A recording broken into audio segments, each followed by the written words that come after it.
And we're back with another episode of the Lakers Fast Break podcast. It's Gerald Glassford coming right back at you here from Lakers Fast Break, Pop Culture Cosmos, where we cover the latest news and trends in pop culture each and every week, twice a week, wherever you get your podcasts. Our latest episode talks about the most recent Xbox Developer Direct and the best sellers in the world of video games for 2024. So check it out today on the Pop Culture Cosmos channel, wherever you get your podcasts. Big shout out to the Lakerholics who were on earlier today. Go ahead and give them a shot at Lakerholics.com. You know that Jamie Sweet, Laker Tom, and Michael Heinrich and L Rob are happy about the results of today's game. So go ahead and check out what they're saying at Lakerholics.com. Also, as well, of course, Empire Jeff TV covering the Lakers and the Dodgers. Joe Sorrell, hopefully, is going to be here in a second. He is the man behind Simblades, Simblades with a Y.com, and support his game on Steam, Coreupt, Corrupt on Steam as well. Daniel Berry Sports Highlights, yo! All these great places, please go ahead and support, including Legend 350, Alfred Espen, Stone Hansen, all those great guys, but also as well, go ahead and support us by giving us that like and subscribe. Go ahead and subscribe today to get the latest notifications on when we go live on the air with the latest Lakers Fast Break. Could be a nightcap, could be a snack pack, could be a whole bunch of things. NBA observations, all the great shows. We have done a ton of shows and been on a ton of hours in the past 7 days. I hope you guys have been appreciating what we've been doing. And don't forget that we do it for you right here at the Lakers Fast Break podcast. So if you've got a Lakers fan in your life or a friend out there, or even just some random Lakers fan that's out there, please let them know. We are the best Lakers channel that's out there. We're the Lakers Fast Break, Lakers Corner, Clutch Talk, Lakers Live, all those great places. Go ahead and join. But remember, go ahead and subscribe with all of us right here at the Lakers Fast Break. And don't forget to become a member too. Emojis, badges, videos, shorts, articles, and more. Go ahead and check it out today for just $2.99 a month. $2.99 a month for the best value that's out there right here at the Lakers Fast Break. Today was a game kind of concerning. You know, you come up with the Monday arrival for Mark Williams and Luka Donic to the lineup, but LeBron James out with his ankle problems. Looks like it's not going to be that much, so he'll probably be back on Monday. But yes, kind of concerning going into what, a early Saturday game against the Indiana Pacers. But it was the biggest concern was whether or not Austin Reaves is going to make a game, because he was a last minute kind of iffy decision with his elbow contusion. Thank God he put a sleeve on it, decided to play the game, because the guy, I'll tell you, it's today's Rui's birthday, but you would have thought today was Austin's birthday with the kind of numbers that he did offensively today. Absolutely a brilliant offensive performance from him. Taking over. No LeBron, no Mark Williams, no Luka Doncic. No problem as the Lakers got out to a 44-22 lead and stayed far enough away that the Indiana Pacers could not catch up despite their best efforts. And despite the rest's best efforts to probably slow this game down an extra hour almost. God. I'm surprised they're still not reviewing something out there, because, man, they just wanted to go ahead and review everything. But despite the refs and despite the Pacers, Austin Reaves reigns supreme as he and the Lakers. Good supporting cast performance today from guys like Trey Jamison, Shake Milton, Jordan Goodwin coming on the two-way right there, all providing a lift off the bench. Jared Vanderbilt providing his usual hustle. Then Gabe Vincent shooting well in that first half with 12 points overall. Jackson Hayes providing a solid 9 points and 12 rebounds. And Rui, of course, the birthday boy indeed, 24 points and 9 rebounds as the Lakers finish off the Indiana Pacers 124-117. Right now, they are still 5th place in the Western Conference, a half game behind Houston after Houston lost today on the road against Dallas. So we'll go ahead and see how that plays itself out to continue, as it goes along. But They're breathing down the necks of Houston, and they're still within range of Denver in the Western Conference. And here today to go ahead and discuss today's games are some great guys indeed. We don't know yet about Joe. It's all over our playback.tv coverage, but also is all over our playback.tv/Lakers live performance right there on playback. Good man indeed. If you want to go ahead and check him out, he was there. But also, he's the madman from Toronto. He did get out of Toronto traffic to stop on by to watch this great performance, career high performance from Austin Reaves. It is the Magic Man, Sean Grice. Sean, great to have you here. Want to hear your thoughts on the game. Going to go ahead and catch up with the chat in a second. An absolutely terrific performance by AR. Really solid help from the rest of the crew. Good sign for the future. Good sign when LeBron and Luka and Mark Williams line up, hopefully starting on Monday.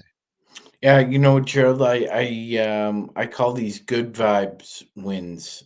Good vibrations. And I'm not gonna sing like Brian Wilson, but anyway, yeah, it's a good vibe win. Because everybody's kind of excited about that direction of the team. Everybody is also able to focus on the game plan, Gerald. It was obvious the game plan was to allow Austin Reaves to facilitate and score as at will as much as he wanted to. I think obviously JJ just gave him the green light. There's no LeBron. Luka's not playing. You're really our only facilitator out there, so you've got the green light to run what you think is best for us. And yeah, like you said, Gerald, it was contributions from all over the roster. And it's just one of those wins where you penciled in a loss and now it's a win. We had a couple of these early on in the season, but in the last week and a half, we've snatched two victories out of the jaws of defeat that we originally thought were going to happen, both the Nick game and the Pacer game. So, I mean, it's a great vibes win for the team. And again, Gerald, we have a chance to go on a run here now. We have a chance to Yes. go on a serious burn, and I think it's imperative that everybody's on their best behaviors. Watching their p's and q's, and tonight they were. So again, and by the way, Gerald, that's the Lakers' seventh win when Jared Vanderbilt plays this season. They're seven and Zero All zero right. when and Gerald. zero losses. Yes. Undefeated with Vando in the lineup. Yes. So I've heard. So it's been mentioned to me more than once. But Magic Man, absolutely always appreciate you here, and thank you again for your help on playback. But also here today, good man indeed. He did hop on our playback.tv/Lakers Fast Break live coverage along with Sean, Danny, Xbox. The whole crew is there, Mr. Joe, and myself. It is, of course, the guy behind Lakers Corner Clutch Talk. Please like and subscribe. It is, of course, John Costa. John, great to have you here. Your thoughts on the game? Again, you're going into this game, you're thinking no LeBron, no Luka, no Mark Williams, shorthanded. You've got Jordan Goodwin, the two-way guy, coming off, giving you some minutes. Trey Jameson, another two-way guy, giving you a lot of minutes. You look at it on the face value and thought, oh man, this is not going to be a good game for the Lakers. But you know what? They got off to such a good start. It's not like the last game. They got off to such a good start in the last two games that no matter what happened in the preceding three quarters, they were just so far away. No matter what Indiana could do, as far as the full court, the arguing on the calls, whatever you want to say, the refs help. They were just so far ahead that there was just too much for Indiana to catch up. That's one of the biggest problems with basketball, man, is when you put yourself in a hole and you dig yourself in the hole, you have to play almost perfect basketball to get yourself out of the hole. And as Lakers fans, so we have seen that time and time and time and time again, but it felt damn good for the last couple of games and, for this game to be on the other side of that, because Indiana dug themselves in that hole that they were just not able to get themselves out of. But on top of all that, let's talk about what Mike Lopez's comment was. How about Hillbilly Kobe, man? I don't even like to call him that, but damn, great performance offensive for him, man, man. the Just way he absolutely was killed it. absolutely right. And the way he was hooping tonight just was on a whole other level. And I'm not even talking about the 45 points. You could take somebody that knows nothing about basketball and they could tell you, yeah, that guy had a good game. He scored a lot of points. But it wasn't even that, y'all. It was the 13 from the free throw line, converting easy buckets. It was the 7 rebounds and 7 assists. There was a point in the game where AR, he knew the defense would be playing him in one way, and he used that to his advantage and to get other people open and to get other people easy looks. Honestly, I'll be real with you guys. Not even just for the career high sense points wise for Austin Reaves.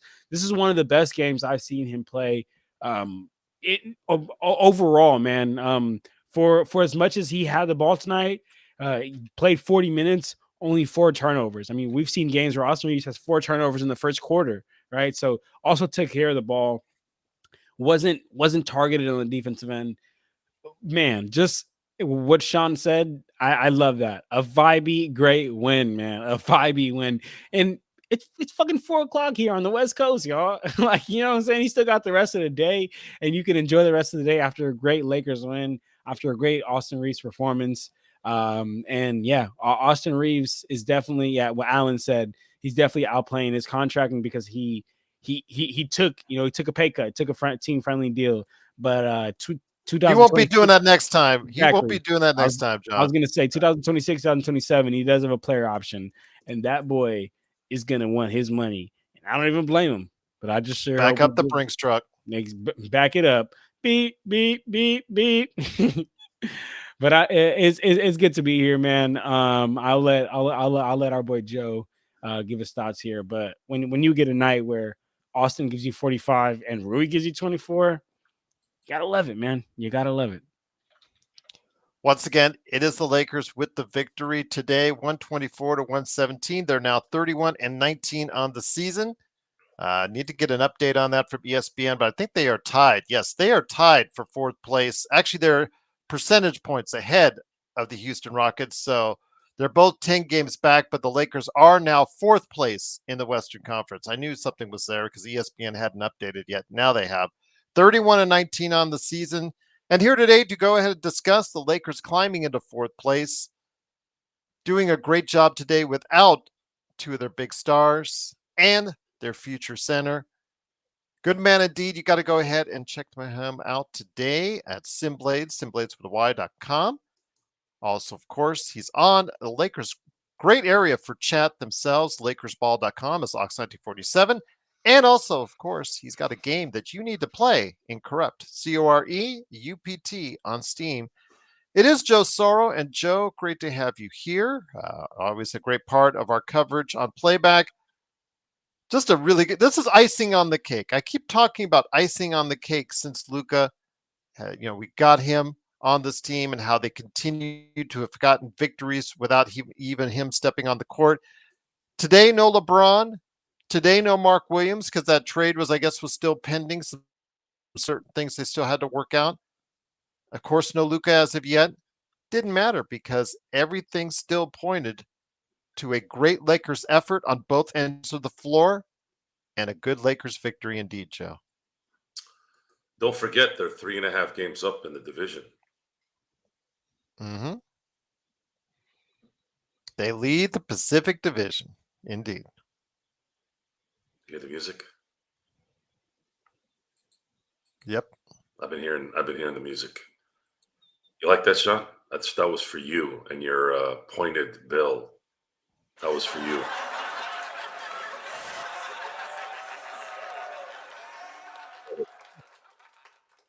Again, too.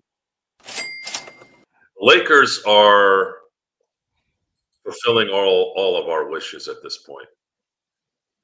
And we're going to be here and we're going to continue to support, yell, scream, and maybe we'll be fortunate in the end here to brag about what they've accomplished. Austin Reaves, had his worst shooting night the other night.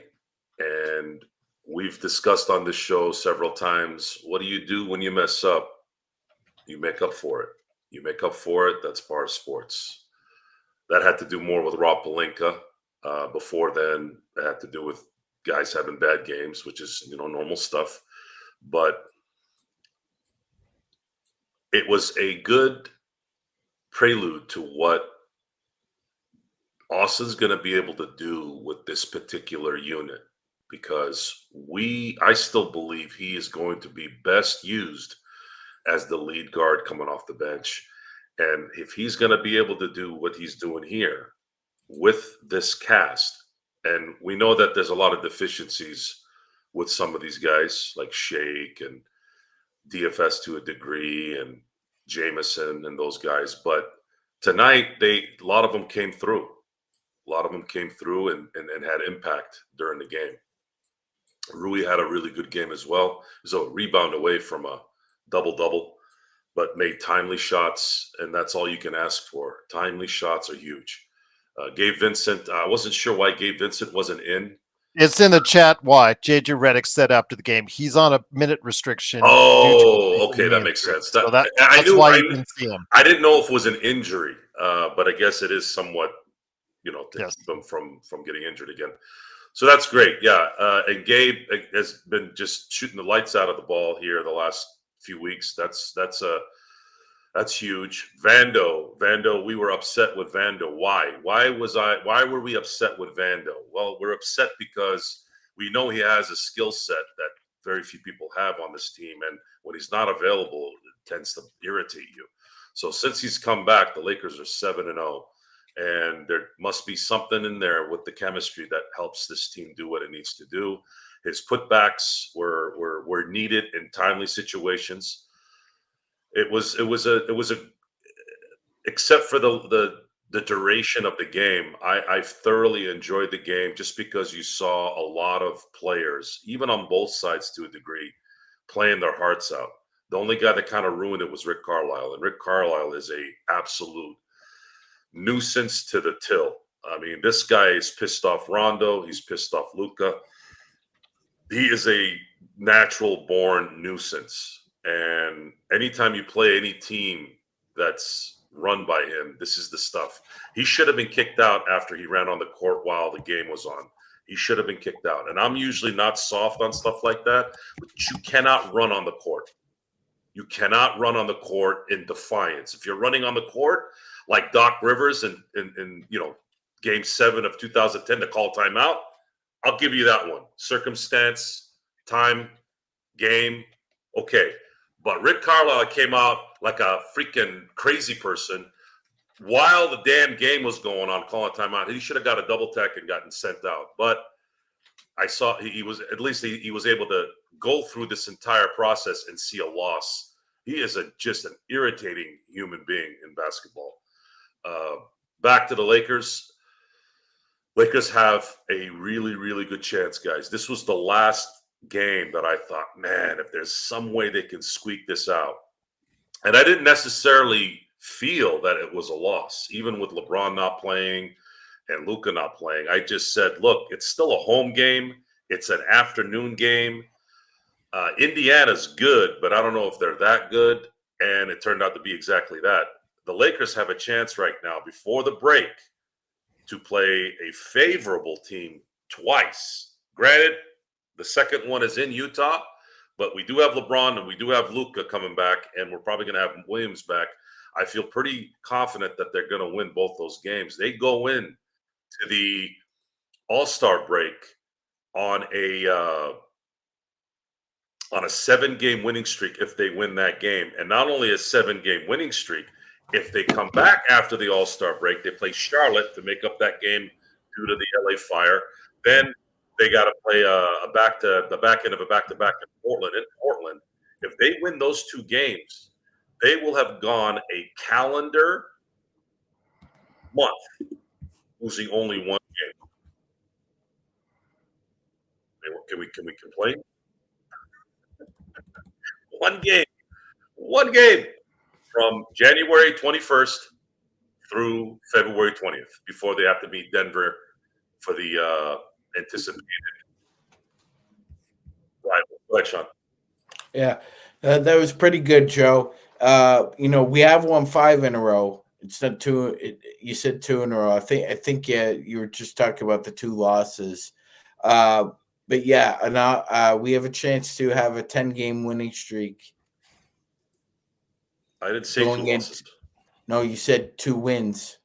I didn't say 5 wins in a row. Mm-mm. We'll have to go back to the tape because I could have sworn I said 5 in a row. Well, we don't have replay. Well, we will have replay after the show. We'll bring 3 refs in and then go ahead and check if I'm out. right, You're not right. If I'm right, it's throat punch. You're not right. Throat punch while you're sleeping time. While you're sleeping in the throat. Joe doesn't like the cold, ladies and gentlemen. He wouldn't make it from the airport to my house. My bones were created in the suburb of Detroit. It's hereditary. I can adapt. That was one of the dumbest things I've ever heard you say. Sean, let me bring it back. A lot. Hey, if you can't handle the truth, then that's on you. I feel like sometimes I'm in kindergarten. On your birth certificate, where does it say you were born? Royal Oak. Royal Oak, Michigan. Mm-hmm. And you grew up where? I grew up in California. Yes. Mm-hmm. Does it snow in California, Joe? Only when I go skiing. Does it snow? Occasionally, it snows every maybe decade on a random day. You can't handle the cold, Gerald. Go ahead. I can handle you though. I'll whoop your ass. Once again, it is the Lakers fast break. It is, of course, the Lakers winning 124 to 117. Uncomfortable silence. Let's let it settle a little bit. Turd War, appreciate the great name, by the way. Nice transition, by the way, Gerald. That was a great name. That was a great transition. Still think I'm in kindergarten here. Have the Lakers turned the page in finding a coach, John? Let me ask you this again. We need a new coach. Oh, what the fuck? I thought you meant assistant coach. Never mind. Well, we need a new trainer. We need a new everything. So, Sean, according to Turd War, based off his question, do you think we've found our coach? Yes. Oh, go ahead, Sean. You go, brother. Oh, me or Sean? Sean, go ahead, brother. That was Sean. Oh, okay. John get mixed up. Sometimes Sean and John can get mixed up. No worries. Shano. I'll say Shano. How about that? Shano. Go ahead, Shano. Okay. So sounds better. Yeah. Better than what Joe would call you, but go ahead. As long as you don't call me late for dinner. Okay. Anyway, we're gonna have to see, Joe. But I mean, so far, you're getting him what he needs and what he wants too. He has a previous relationship with a bunch of these players. You know, he played with them or coached them. He had a previous relationship with Mark Williams for mentorship at Duke. He's got a previous relationship with DFS and Luka. So you're getting him. You know, I know they say there's that phrase "familiarity breeds contempt," but at the same time, that doesn't work. That doesn't necessarily follow in sports, especially considering the fact that you can't create chemistry. It just happens or it doesn't happen. You can't magically create it in a lab. So I think you're getting him what he needs. So far, so good. I mean, the evidence is here. I mean, we see it, Gerald. He's got to improve in some areas, but JJ is a pretty good coach. Okay. Again, we've seen some good signs rookie season, so I'm not going to make a full evaluation. But I mean, we already had people putting him in you can't, top 15 or top 10.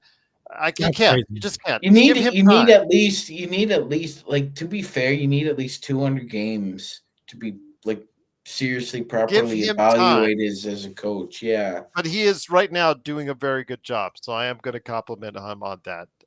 John, let me bring it back to you. And thank you, Sean. Truly appreciate your thoughts on that. Let me go ahead. Standard Robert Wheeler question of the day, John. I'm going to hit you up first because it's for John, Joe, and Sean. On a scale from 1 to 10, how impressed are you that the Lakers went 5-1 on the road trip and followed with 2 home wins with 1 without LeBron? Who is the most underrated player on the Lakers right now, John? Okay. Love that question, Robert, as always. So I'm very impressed that we went 5-1 on the road trip, and especially like the way we've been getting these wins. I mean, the last couple of games, I mentioned it last time on the post game show. Me and Joe were on playback for the last game, and we were literally just like laughing because like everything is just going right. Everything was going our way. Now that there are times in the game where a little bit up and down. Maybe we start playing a little bit bad, but and then JJ Redick calls a great timeout. Unlike Darvin Ham, that last year didn't understand momentum, didn't understand when to call timeouts, and all of that.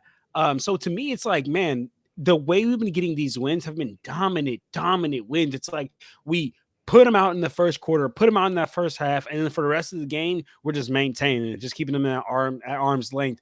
And we all been watching Lakers here for a very long time. We know that the Lakers usually like to get punched in the mouth first and then figure out a way to come back into it, especially last year. But to see us be able to punch first and then keep them at bay, man, honestly, personally, I love that. I'm very impressed with that. And especially being, one being without Bron. And then not even just that. Also, when you look at the way we're playing, I mean, we got players like Hayes diving on the floor. We got everybody's, hustling for loose balls. Gabe Vincent's been looking better than he's ever had as a Laker. Joe even gave him credit on the last post game to where he was like, man, like Gabe Vincent's starting to consistently knock down that corner shot. And I'm right there with him for that. So I've been pretty impressed. And what was the last part of the question, Gerald?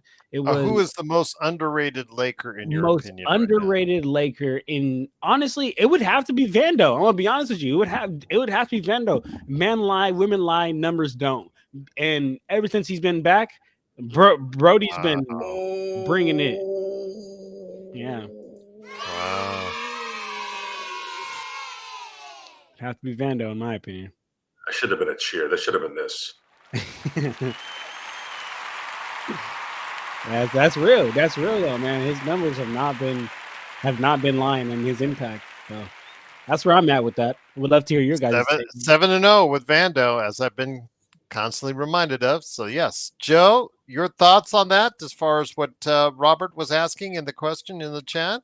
I don't like the word underrated. It's being used way too much in society. Every time somebody does something, man, this guy's underrated. I'm like, somebody called Hulk Hogan underrated one time. I'm like, what?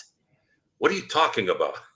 Like, he's got the most popular name. He's got the most popular name in the history of wrestling, and he's underrated. What are you stupid?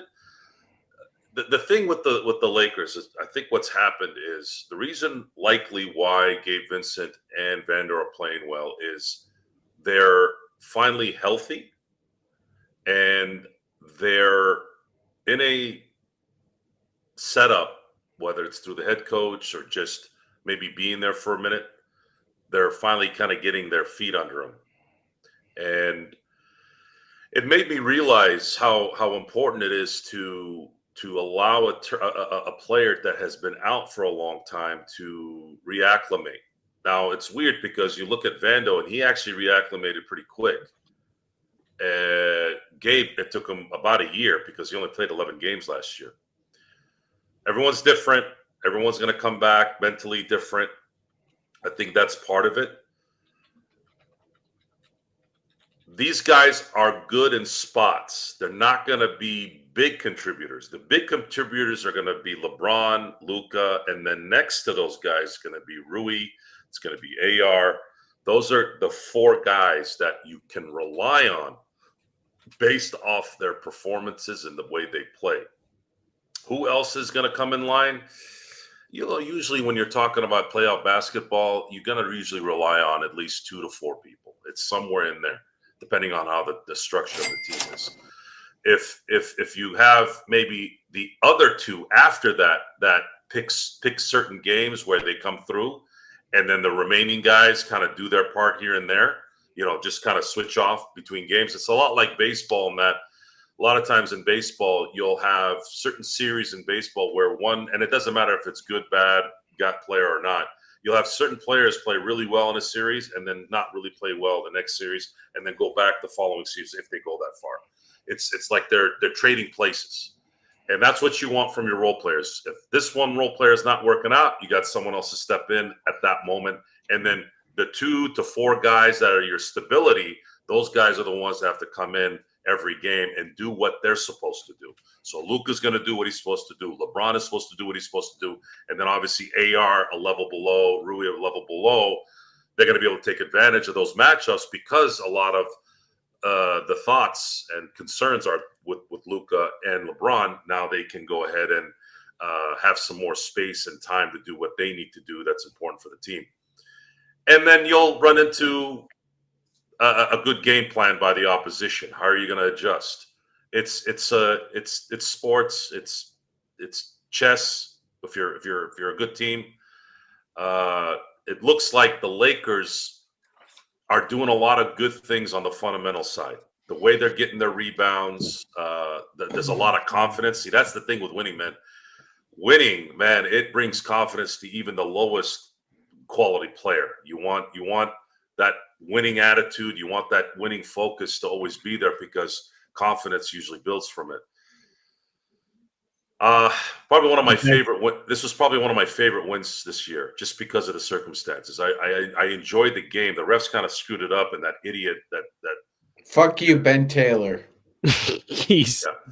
Yeah. Other than that, the game was pretty entertaining. I thought Indiana played as well as they could, and then of course the Lakers came through in the end.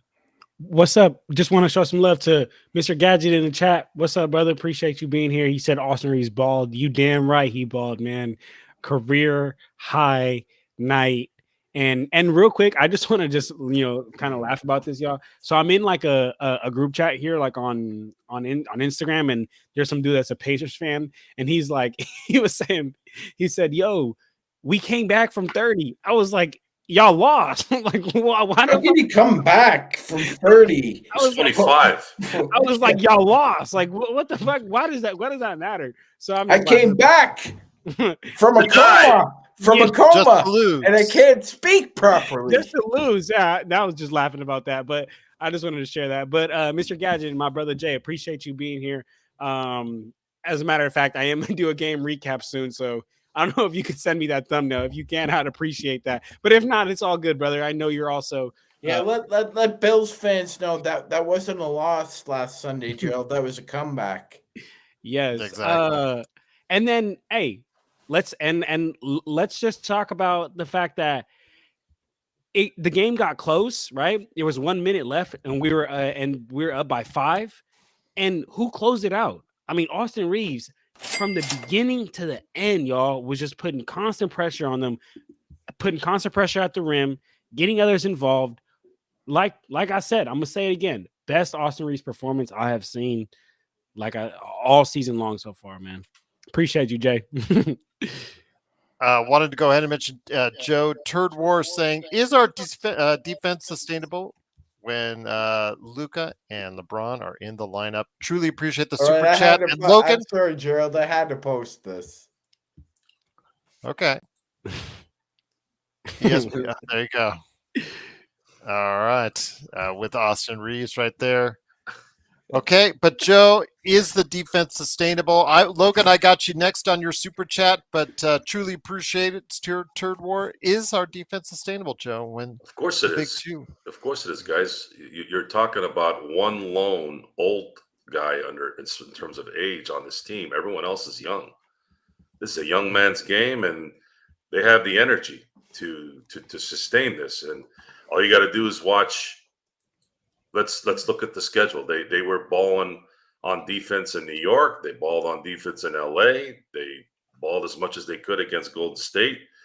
They balled tonight, and they didn't even have the threat. See, guys, you have to understand defense. This is basketball. This isn't, oh, the defense in football is all defenders, and then you have an offense, and then you got you guys gonna meme all day or what? What the fuck is going on here? Okay, there you go. No worries. Just go ahead, Joe. Sorry. So I mean, I don't mind you doing it, but can you not have the stupid commentary at least? Anyways, so this is all tied together. The stress that the opponent's going to have guarding LeBron and guarding Luka is going to take away from their performances in their game. So imagine this. Imagine this defense with the big guns playing. I believe the defense will get better. And that's the likelihood. Now, there's going to be teams out there that can match up with the youth and the speed. Some actually have a better youth, more youth, and more speed. You gotta then, then the stars have to go the extra mile in terms of making them pay when they're not always on. So yeah, it's I think the defense is very sustainable. The confidence is through the roof right now, and they don't even have the big guns yet. They've been winning, bless you, and they're winning these games since New York. New York was right before the Luka trade. They've been balling out. They've scored 122 points, by the way, 120, 124 without a full team yet. So they're averaging 122 points when they've been averaging 112 all year. Yeah, that's a big change. If you're gonna put up another 10 points now the rest of the year, that's gonna bode well for the Lakers, and they're gonna have a better chance at winning more of these games, especially with the big guns coming. Let me go ahead and bring it over to you, Magic Man. And once again, the Lakers do win, 124-117. Second super chat again. Thank you so much, Logan. Truly appreciate you dropping that. Yes, the Luka effect is real. Braun and Reaves, both 40 back-to-back, 40-point games back-to-back. Truly great performances from each. Let me ask you this, and thank you again for the super chat, Logan. You've got that offensive reality when all three of those guys in the lineup. And then, of course, on the other side, how are we going to figure out ways to stop the defense? Mark Williams is a key. His progression as a defender is going to be very key for this team, because if you want to have those three out there, Sean, it really makes it, difficult on the defensive end to find schemes. If LeBron's tuned in, that kind of takes some of that away. But as we've talked about over the years, at 40, it's going to be hard for him to play every possession on the defensive end. Let me ask you this: if you have AR, Luka, and LeBron all out there on the same time, obviously that's an offensive juggernaut. But the problem is on the defensive end, do you think we'll have enough to sustain them, all three of them being out there for a long period of time during the season? No. I think you can get away with it in pockets. I think, 4 to 8 minutes at a time, but I don't think you can extend a sustained level of play, especially defensively drilled, with those three out there. So Mark Williams was a really good defender coming into the league drilled, and then it's tailed off a little bit. That's because he's prone to getting torched by stronger opponents. Daniel Gafford, Anthony Davis, Nurkic, Jokic. These are the kinds of players that can really give Mark Williams a hard time.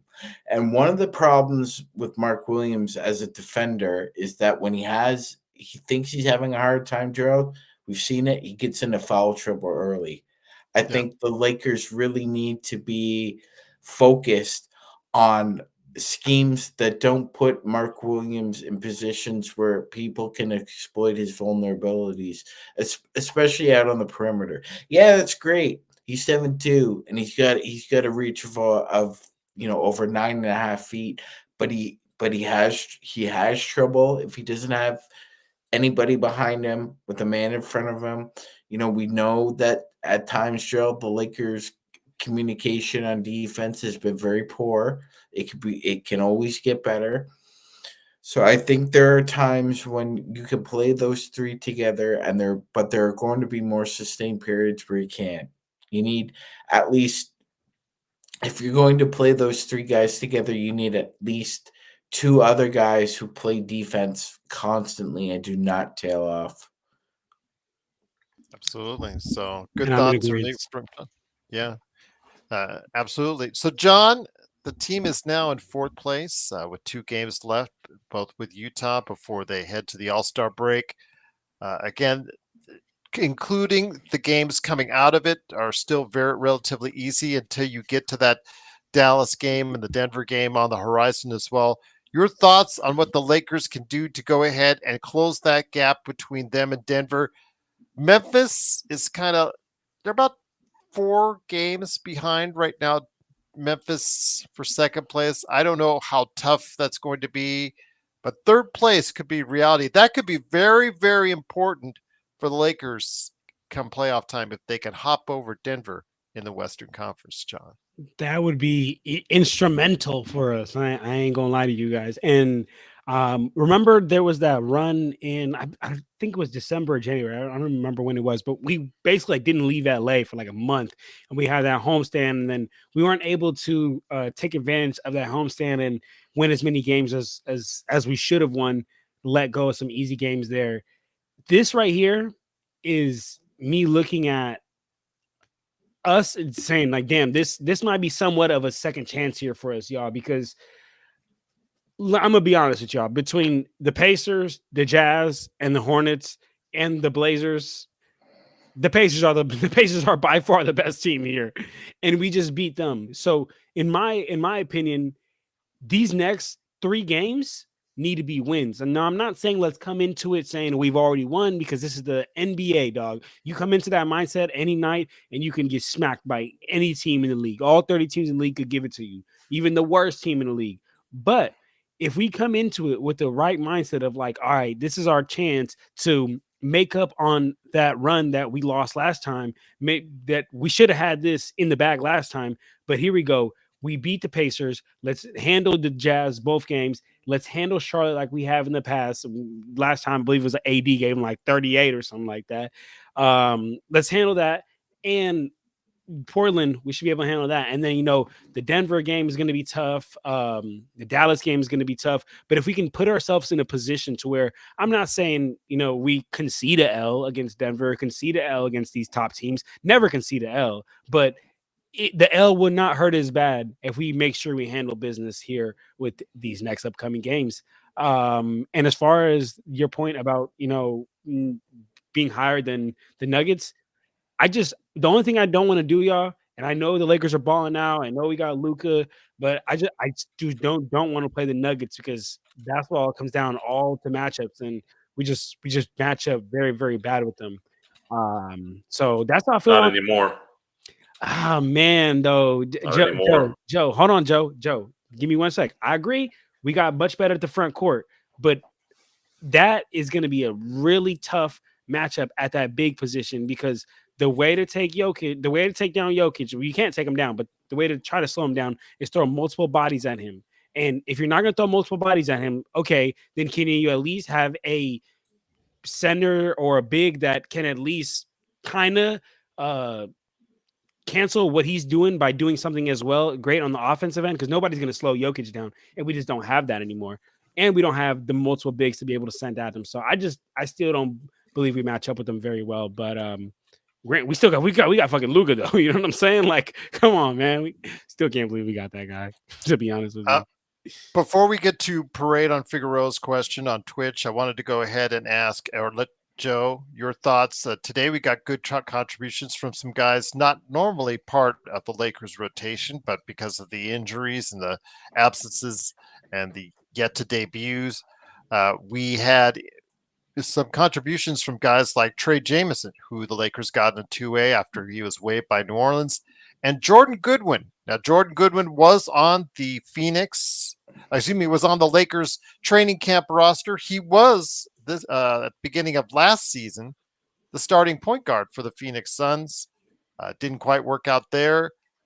Didn't quite work out in training camp, but he's been playing with South Bay for the entire season. So I got it, just getting a good look there to the guys that, as far as Rob is concerned, and played well today with 10 points. Your thoughts on the guys that normally don't get the call up, like Shape Milton as well, getting the call up today for the Lakers? I was surprised. Goodwin has been playing all year, and I get it. But a lot of times when you come into a new team, you don't really know what they're going to do. But he scored 10 points, and the Lakers towards the end were in need of every point, and he was able to make some things happen. So good for him. As far as Jameson, I would have preferred to have him in that Golden State game and knocking the shit out of Draymond Green. That's what I think JG should have done with him. Going after TJ McConnell, with all due respect to TJ McConnell, I'm sure he's a scrappy kind of guy probably. But yeah, throwing him down because he's kind of irritating you. I would have loved to have had Jameson take out Draymond Green. That's just for the record. I already mentioned this on playback. You're wild, Joe. You're So, wild. I'm just saying, man. Everybody on this team did their job. Every single, even Markieff Morris hit a 3. Yes. So this was Shake struggles with. It just looks like his brain is ahead of his hands. Every time I see him play, he looks like he knows what he wants to do, but his body's like, wait a minute, hold on. You're going too fast. He can't shake that off for some reason. I don't know. I don't get it. I don't know if he ever will. It's one of those unfortunate things in sports, especially at that level, that maybe never really compute. But other than that, really, it was just nice seeing. You can say that this was, in a lot of ways, the bench rolling. Yeah. And they were playing against starters, guys. And they were playing, and the Pacers are not a bad team. They came in here, they came in here 29-21, and they're going to be in the playoffs. Coming off a win at the Clippers. Absolutely. And again, I don't know what that means anymore now, but you're playing against Siakam, who's a all-star. You're playing against Halliburton, who's another all-star. Mathurin is supposed to be a future all-star. This was not some run-by-the-mill team. And with all due respect to Turner, yeah, I know he's out, but I don't know if he's that big. I'm not going to go there. So the bench came through tonight in an afternoon game, and afternoon games always worry me. I don't think we hardly ever play well, and that could be another sign that there's a change that's happening here. Agreed, they dominated this game for about 2.5 quarters. Indiana made their run because the Lakers couldn't make a shot. But then what was great about how this game ended was they got pressed, just like they got pressed by Golden State, and they came through. And they don't even have their clutch gene in there yet, folks. They don't have their clutch gene in there yet. What's going to happen when Luka's there? All those late games, man, I'm telling you, that's the first thing I thought of after my brain kind of settled with Luka. It was like, oh my God, the epiphany. It was an epiphany. I go, we don't have to worry about the last 2 minutes anymore. Oh my God, it's been years since we hadn't worried about that. Now, the Lakers won in 2020, but they weren't really in those games. They were winning games.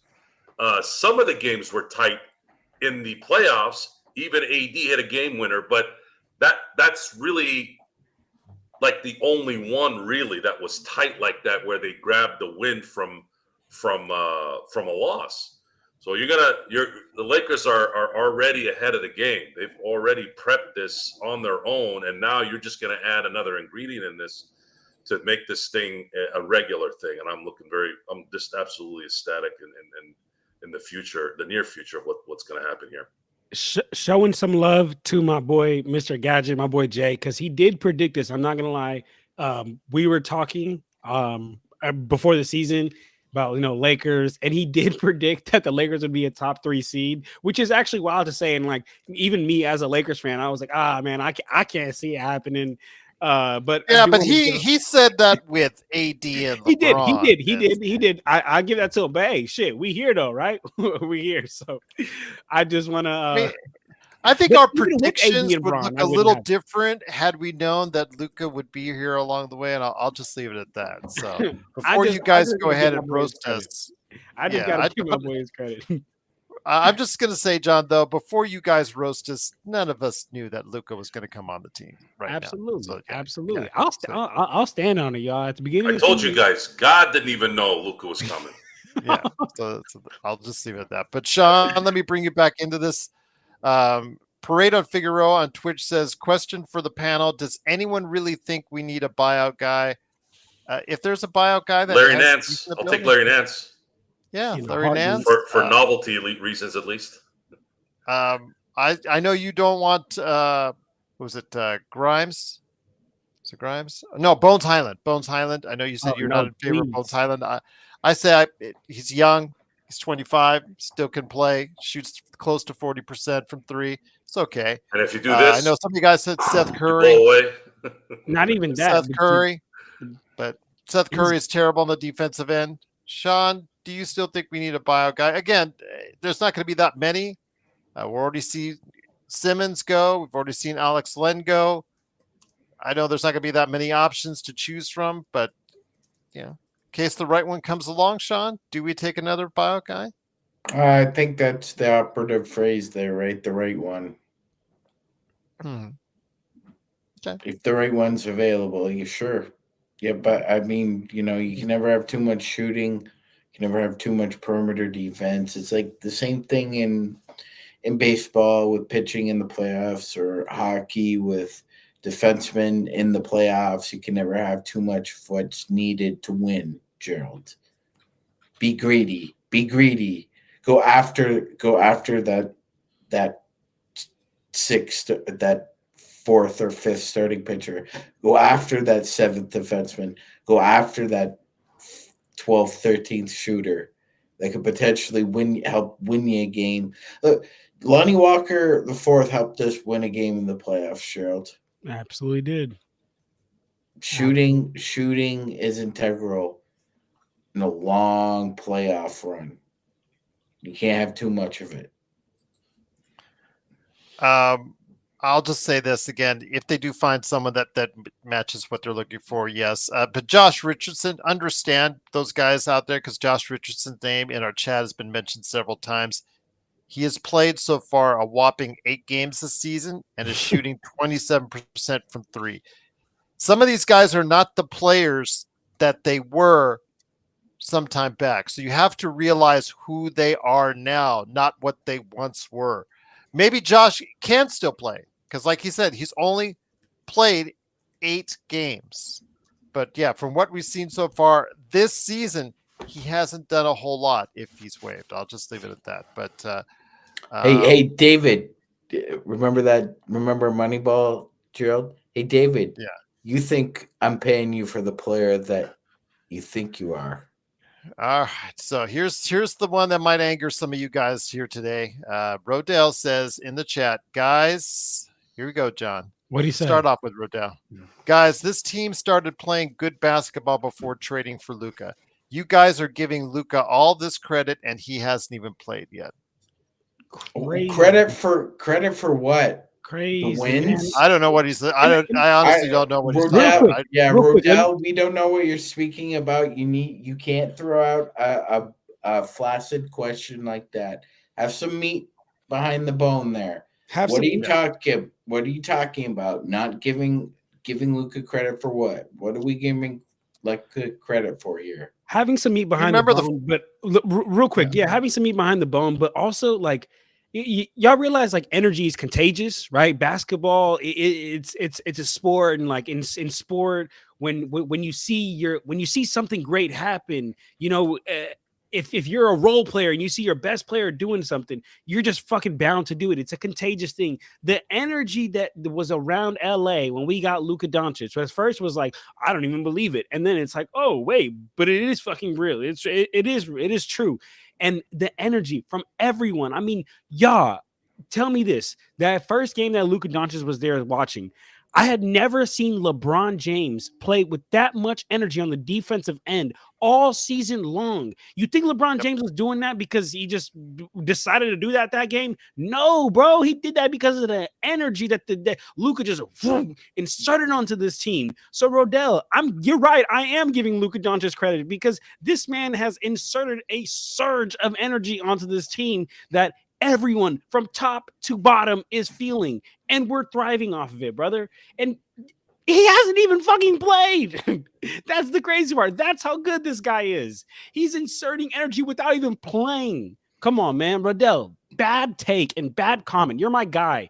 But come on, man. I hate when you do stuff like this, dude. Come on, brother. Go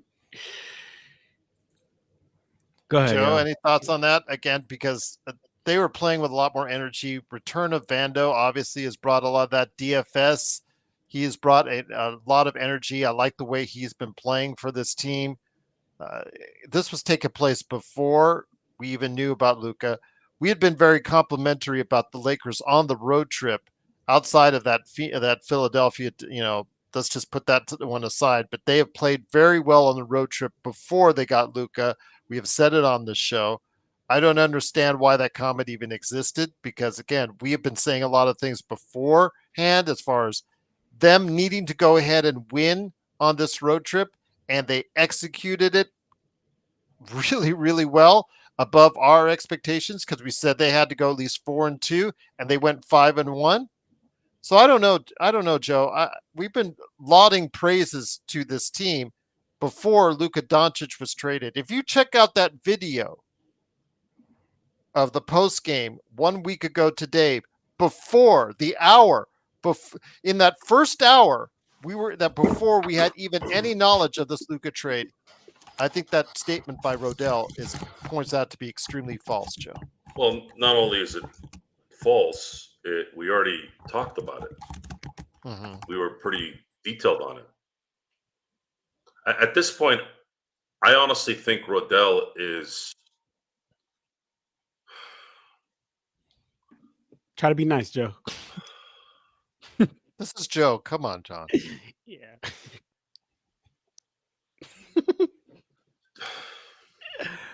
Joe. Rodell, let me ask you a question. When you think of something, does your brain automatically say no? I'm going to say the opposite just because I want to. Like let's use this as an example. We didn't talk about this when we did, by the way. I vividly remember because I mentioned it at least twice. And when I tell you guys, don't put words in people's mouth, the only thing worse than that is saying shit that we've said and you say we didn't say it. Because either you're not paying attention, but see, at some point when you keep getting called out on it and you're a normal person, you're going to go, damn, I better clean my act up a little bit and start paying attention. Or if I didn't hear it, shut the fuck up. See, that helps. And this is not just for the Rodells of the world that are on Lakers Fast Break. This is the Rodells out there in your life. This is why people drink. This is why people hate going to work. This is why people get divorced. This is why people end friendships, because of people like Rodell that they have to deal with. See, I'm crazy, right? I'm nuts, right? That's what I've been told. Go ahead, Sean. I'm sorry. Go ahead, Gerald. I'll finish No, with you. he wanted. I was going to put on. Sean has one of those memes, and I don't want to put on one of those. Tell memes Sean to put the meme somewhere else for right now. Okay, so when when you ask Joe, why are you so? Oh, Joe, why are you? Oh, you know why I'm like this, guys? Because it's a deflection. When people are not used to seeing people react all the time, they're used to bullshit. You go to school. Oh, hi, how you doing? Yeah, the weather's good. Yeah, we're kind of busy. And me in the background going, right?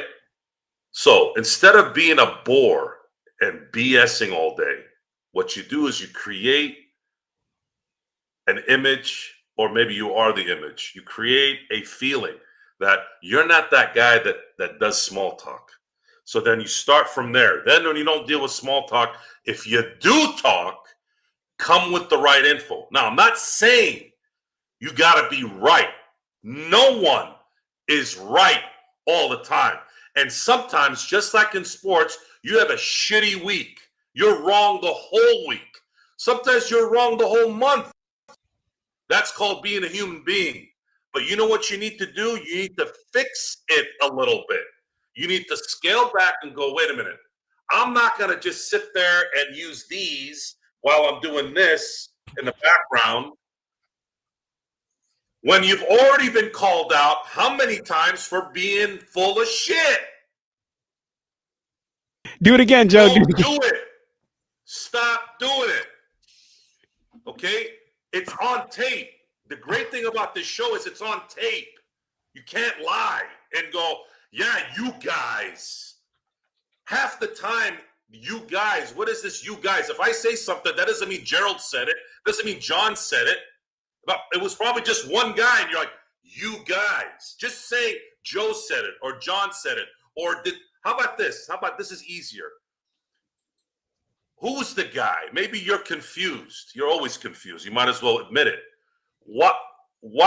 Who was the guy that said, just in case it's not real, who's the guy that said we weren't playing as well before Luka, or vice versa? At least do that. At least do that. Then at that point, we can sort of answer it without us feeling like, oh, well, Rodell doesn't really, maybe he just doesn't know.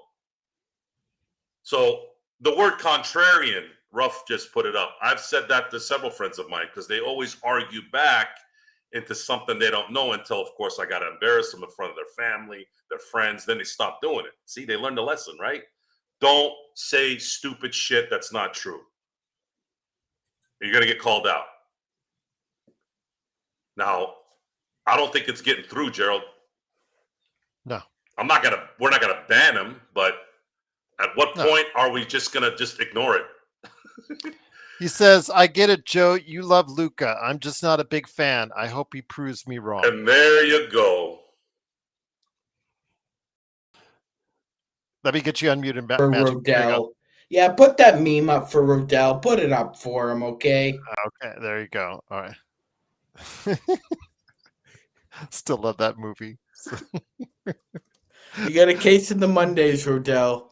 You got to get off the case of the Mondays.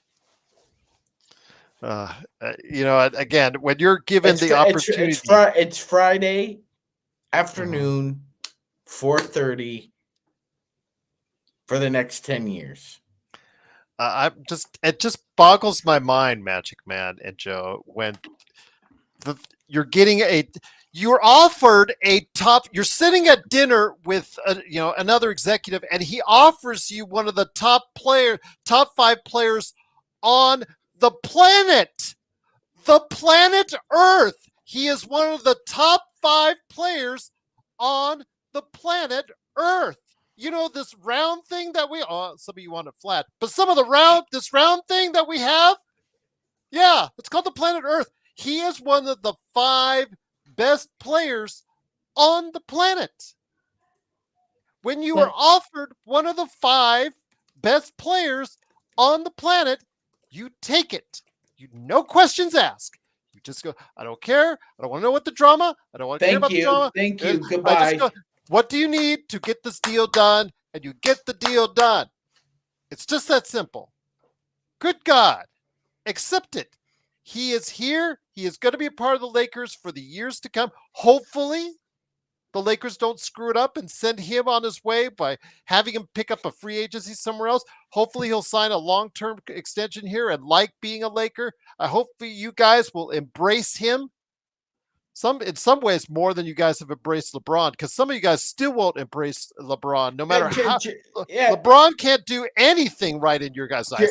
Whatever. Gerald, I'm sure Megan Thee Stallion could show up at a restaurant, and Rodell would be at the same restaurant. You would say, "Yeah, I wouldn't go out with Megan Thee Stallion because she only eats her corn niblets one at a time," or some stupid ass reason. He just says, gotta hate. People just gotta hate for no reason. John, I'm going to add on to that what Rodell was saying. We got a hard out of 5:15, by the way, guys. Just want to let you know. I don't hate Luka, Rodell says, but I'm not a huge fan, John, as I get you back in here. I get why the Lakers made the trade. I just don't like my superstars to look and be out of shape. I feel it limits their careers. Man, can I tell John, you? Can you get the picture, please? You're good at doing that. Please get a picture of like Luka in his jersey, please. And I'm gonna put myself on mute because honestly, just really How quick, can you? Go ahead, Sean. Go ahead, Sean. You good, brother? Go ahead, John. Sean. Go ahead. You're really angry, quick, Sean. Go ahead and let John. Yeah, quickly, and then I'll go to John. You foolish fools. You foolish fools. You morons. You idiots. You dunderheads. You dumbcoffs. You fucking idiots. He has made the NBA first all-team 5 times. 5 times out of the 6 years he's played, he's made the NBA's first all-NBA team. You don't get a first all-NBA team nomination or selection if you're out of shape. And Rodell, I'll wait for you. It'll take you a while, but I'll wait for you. The last time somebody made the first all-NBA team that you would call out of shape. That's ridiculous. You have to play a minimum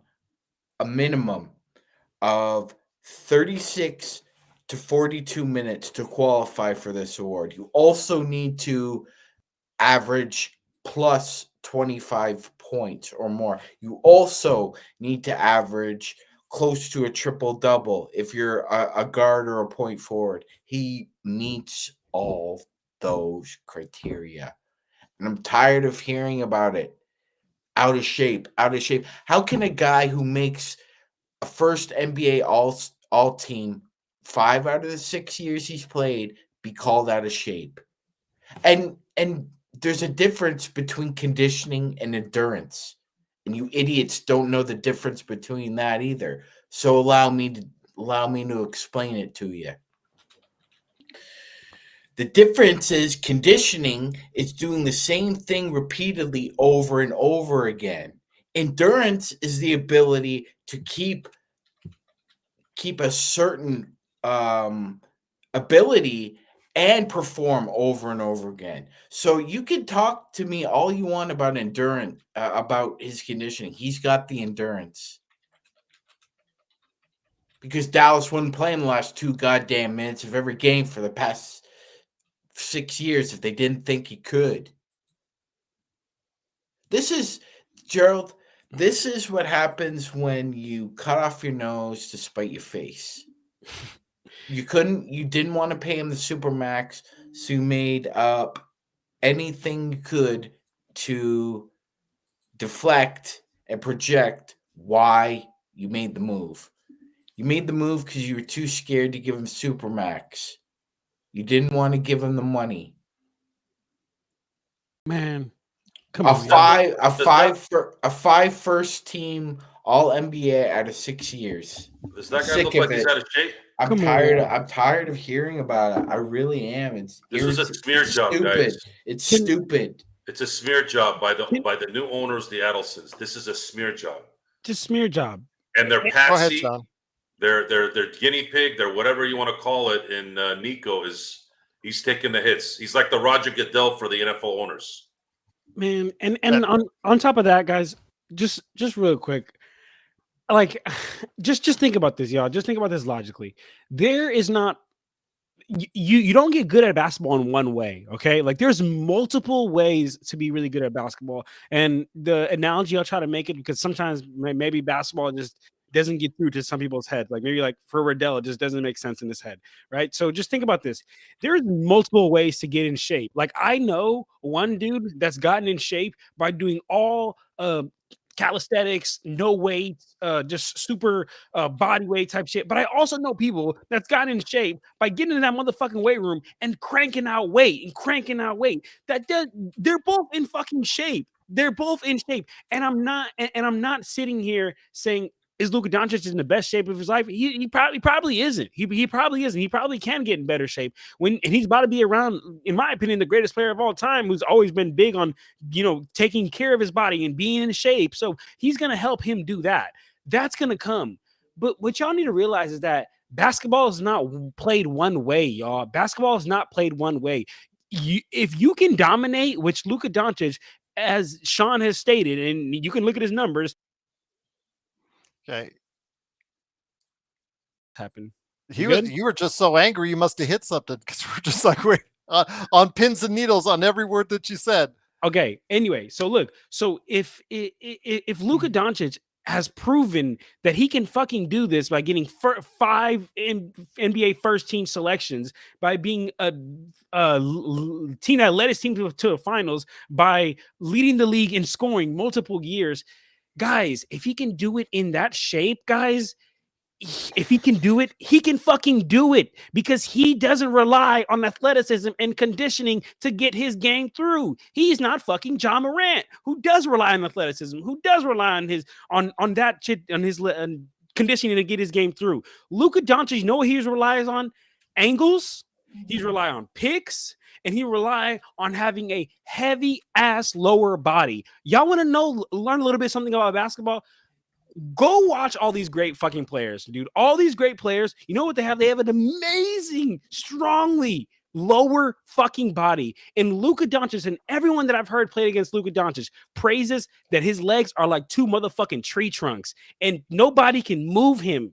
Nobody can move him. So he plays to his pace, to his game. So he doesn't give a fuck that the rest of the league is athletic. So please, y'all, stop with this bullshit. That just tells me that you guys aren't really watching, and that just tells me that you guys are just saying a blanketed statement that the Mavs have been trying to throw out there for justifying trading a generational great player in the middle of his prime who just came off a finals run. Stop it, y'all. Stop it.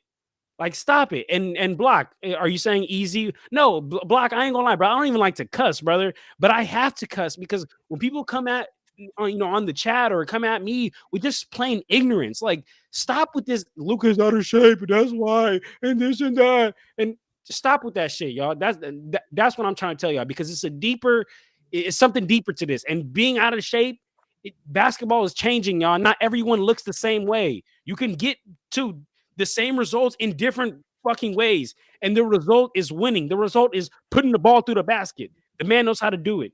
Doesn't need to look like Kevin Durant to do it, man. Please, y'all, stop the shit. Once again, the Lakers do win 124-7. I love the fact that even when we're supposed to be happy and we're winning, we end up getting mad and angry. It was we deal with stupidity, Gerald, and it makes me sad. Yes. It makes me sad as well. Joe, let me bring in here. Joe, if you want to keep it running after 5:15, let me know if you want to go ahead and continue hosting, because I got a jet. But I will I will try to come back and have another show here. I'm actually about to head out as well. Yeah, Costco closes at 6, so blame Costco on that one. But you go to Costco on a Saturday? Yeah, I got no choice. That's gotta prep. Get a couple things for Super Bowl, man. I'd rather go to Beirut in the 80s than go to Costco on a Saturday. Well, it's not high noon. It's easier as it closes. It gets close to closing time. It's still easier. But be that as it may, I'm going to go ahead and toss around. You went there. Juicer or went there, ladies and gentlemen. First thing that came to mind. I'm sorry. I can't be around a lot of people, guys, unless it's like a sporting event. And even then, it's just like, I'm always like he's this. Not that far off. Yeah, it is. I got no choice, guys. I got to get some final stuff for the Super Bowl. So Carlin was right. The older you get, the less people you want to be around. Well, then let's close this thing on out. Before then, I'll close out with you, Joe. Magic Man, some final thoughts in the game and what you want to talk about as far as prepping up for, of course, the Luka and LeBron return, the Luka debut, Mark Williams debut. We'll be discussing it more on Sunday, but your thoughts, my friend, before we head on out. And John, I'll make sure I get you as well. Sure, Gerald. Yeah, great team vibe win tonight. Great for the fan base as well, as Johnny pointed out. We're all gonna have a really nice evening.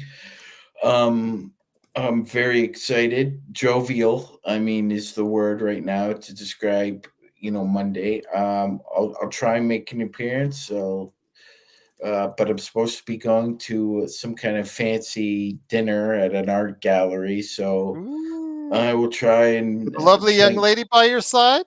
Yes, yes, yes. She's the maitre d' of the whole thing, so I've got to be there the whole evening, gentlemen. So I will try and see Luca and Gerald. Before we head on out, I just wanted to give a big thanks to Hubie Brown, who called his last game today. 91 years old, still calling games. There was an incredible career, Hubie.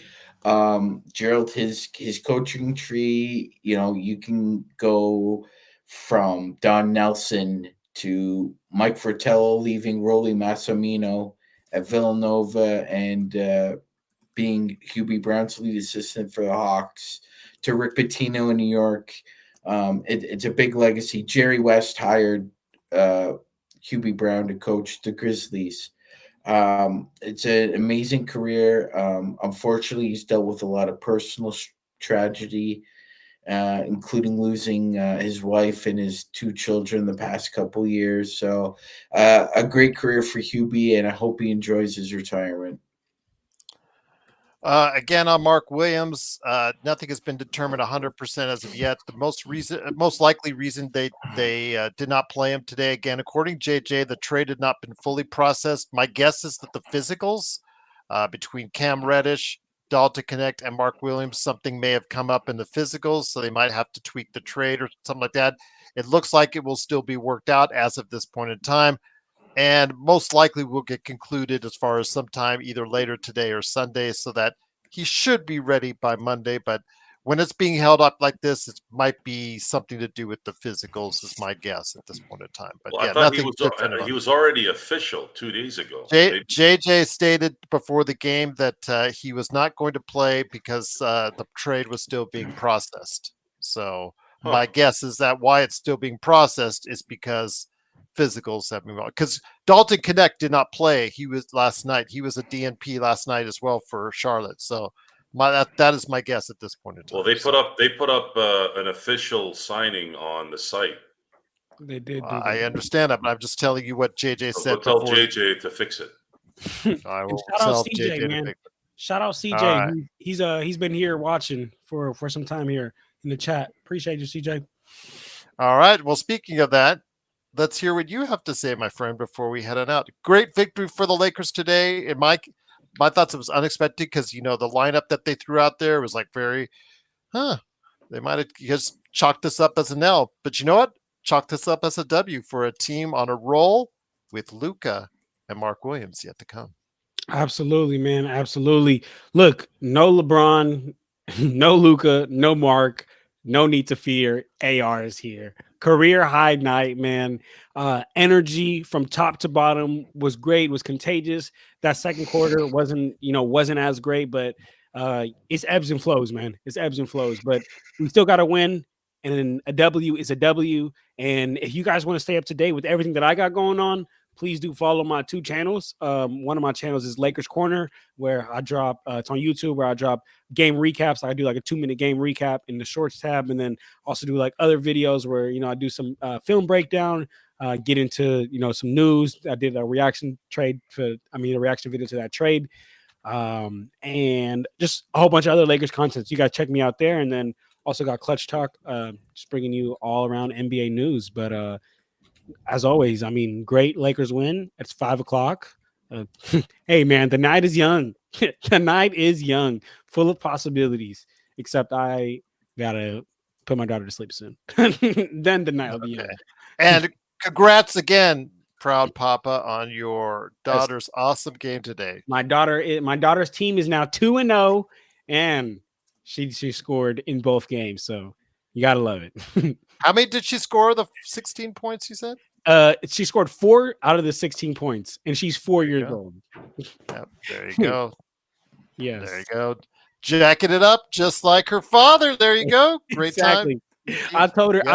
I told her, baby, you're not out here to pass, baby. You out here to score. When you get the ball, look to score, because that's what we do in this family. Joe, and again, John, thank you so much. Please go ahead and subscribe to Clutch Talk Lakers Corner. Special shout out to Zach for his Lakers Live channels as well. But Joe, a good day for the Lakers. When you can win without your big two in the lineup, it really comes as a great surprise and also a welcomed one as the Lakers now move into fourth place in the Western Conference. Things are looking up. Things are looking good. Again, we're a happy crew here at Lakers Fast Break. Everybody wants us to be more positive. Everybody has asked us for months to be more, just very positive about the Lakers' direction. We're finally on that boat, Joe, and it seems like we still can't make everyone happy. Well, I don't really care about that. Good. I think it's more the fact that I think the irritation with Rodell is irritation with Rodell. If it was somebody else that came in and said, I probably wouldn't have. Oh yeah. Oh yeah. We're trying to save him, and he's not listening. So at some point here, you can lead a horse to water. Can't make him drink it. At some point, where he's gonna float away like Wilson in that Tom Hanks movie. So let him go. Don't risk it. I know you got to go. So, guys, it's very likely I will do a show tonight because of our short show. Yeah, I know a lot of you guys want to talk some more, but I'll figure out what time. So be ready for that. Until then, Lakers have done a 180 here, not only from their hard work and focus, but also from the lucks of the world continuing to give Lakers the fruits of their labor. And this might be the greatest fruit we've seen since it's not even, I can't even say Shaq because he came to LA as a 24-year-old. This might be the number one acquisition that the Lakers have ever had, in the sense of the age that's included in there and kind of how the team is constructed. Obviously, you have Kareem in 1975, but that Laker team was somewhat on the rebuild. This Laker team is right away. It's almost like you combine Kareem and the Gasol trade, and now you have this. Because the Gasol trade instantly made him a title contender, whereas Kareem didn't, but building block. But then you put them together, you get both with Luka. So it's, depending on how you judge it, it doesn't really matter at this point. All I know is, barring major injury, which can be said about anybody out there. And Black, by the way, I'm going to do some more research on that thing because I keep reading stuff that it's normal, it's part of the game, or there's certain things that Luka did with whatever. I'll get on that and I'll get back to you on that. But I'm just ready for the ride, guys. I'm ready, and I'm just happy. I'm happy that the Lakers have joined the Dodgers in LA and being a team that's going to make the city light up, because everything else in LA is not lit up right now. Yeah, that's a good thing. That is a good thing. This is one of the biggest trades in sports history. Yes, it is one of the biggest trades in sports history, Blue. And we'll just and by the way, folks, the Black Mamba jersey, sincerely, Luka Donic, the first steps have been created already today. Wow. So once that sucker gets into my hands, you guys already see the logo. It's supposed to be Sunday whites, but it was Sunday, Saturday, I guess. So yes, the gear is going to start getting advanced now, folks, and you're all going to be here to see it. Once again, it is the Lakers fast break. Blue, it depends how this works out. If it means championships for the Lakers with Luka at the head of it, then yes, you could consider it the biggest trade in history. But time will only tell to answer your question. It's that Asia song. Only time will tell, Gerald. I do want to give a big shout out to Asia poster. How much did the people at the poster place laugh? Huh? That's What? how good you guys are. And on that note, again, it is the Lakers fast break. Big shout out to our mods. Xbox, please don't get arrested for skinny dipping at a beach. If you check out yes, get arrested for that, Mark. Get arrested for that. All right, please don't get arrested, Mark. We love you, man. We don't want to see you. We don't want to have to pay you out of jail. We just don't want to do that. Gerald, they don't arrest people for drinking beer and being naked in Australia. We're the Commonwealth. They don't do that in Canada either. Of course, it is the Lakers fast break. Joe says he'll be back later tonight. Also, as well, we'll be back tomorrow to preview Luka's arrival to the court and return to the court, and this time debut as a Laker. Looking forward to it.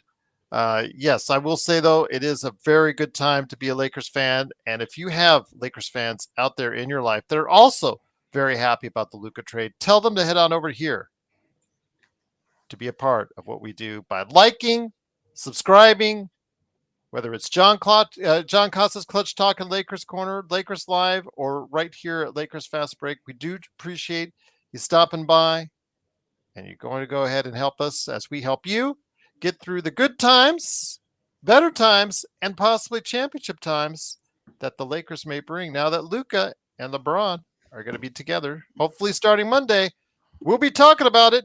Hopefully you'll be with us right here as part of a great Lakers weekend and the Lakers Fast Break podcast.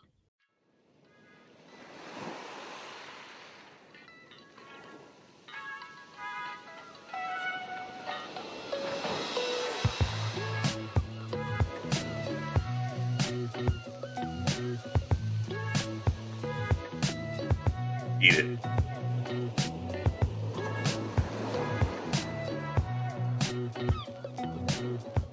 No, I meant eat like cyanide.